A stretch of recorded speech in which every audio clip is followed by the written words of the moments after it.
చాలా శ్రద్ధగా వినాలి, భయంతో భక్తులతో వినాలి. నువ్వు దేవుడు మాట అంటే, దేవుడు వాక్యం అంటే దేవుడే అండి మీతో మాట్లాడుతుంది. డైరెక్ట్ గా మాట్లాడితే చచ్చిపోతాం మనందరూనే. ఏ నరుడు ఎప్పుడు ఆయన స్వరం వినలేదు కాబట్టి ఆయన స్వరం వినాలని ట్రై చేస్తే చచ్చిపోతాం. అందుకే సావకుండకున్నట్టు కొంతమంది వారానికి ఒకరిని బుధవారం ఒకరిని నిలబెట్టి వాక్య సందేశాన్ని ఎత్తున్నాడు. కొంతమంది దీన్ని ఏం చేస్తారంటే అపార్థం చేసుకుంటున్నారు. అపార్థం ఎప్పుడు చేసుకోకండి, ఎప్పుడు చేసుకోకండి. ఇది నా మాటలు అయితే కాదు.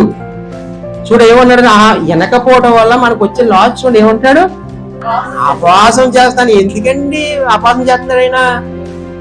నీవు సరిగ్గా వాక్యాన్ని వినకపోవడం వల్లే, సరిగ్గా వాక్య ప్రకారం బ్రతకపోవడం వల్లే, సంఘ కార్యక్రమంలో సరిగ్గా పాల్గొనకపోవడం వల్ల నష్టాలు, కష్టాలు, వ్యాధులు, బాధలని. చాలా జాగ్రత్త. వాక్యం ఎవరు చెప్పినా, చిన్నవాళ్ళు చెప్పినా, పెద్దవాళ్ళు చెప్పినా, ఆడవాళ్ళు చెప్పినా, మగవాళ్ళు చెప్పినా, ఎవరు చెప్పినా చాలా శ్రద్ధగా వినాలి, ఆలకించాలి, దాని ప్రకారం బ్రతకాలి. చూడండి ఎల్గో భాషలో, అప్పుడు వారు నన్ను గూర్చి మొర్ర పెట్టగానే నేను ప్రత్యుత్తరం నేను శ్రద్ధగా వెతుకుగానే నాకు కనబడను. ఇదేంటండి, దేవుడే కనబడపోయి దేవుడే పట్టించుకోకపోతే ఇంకెవరు సాయం చేస్తే చెప్పండి? ఏమన్నా కష్టాలు, నష్టాలు, బాధలు ఎన్ని మనకు రావా చెప్పండి? రాకుండా ఉంటాయా?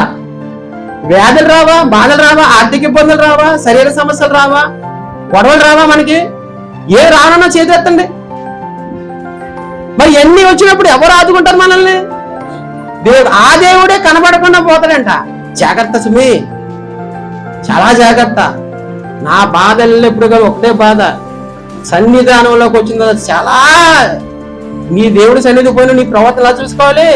జాగ్రత్త అని ఎందుకు చెప్తాడు? వినుటకు జాగ్రత్త, ప్రవర్తన జాగ్రత్త అంటే ఎందుకంటే ఈ జాగ్రత్త తీసుకోకపోతే వచ్చే నష్టాలు తుఫాను వల్ల వచ్చేద్దంట.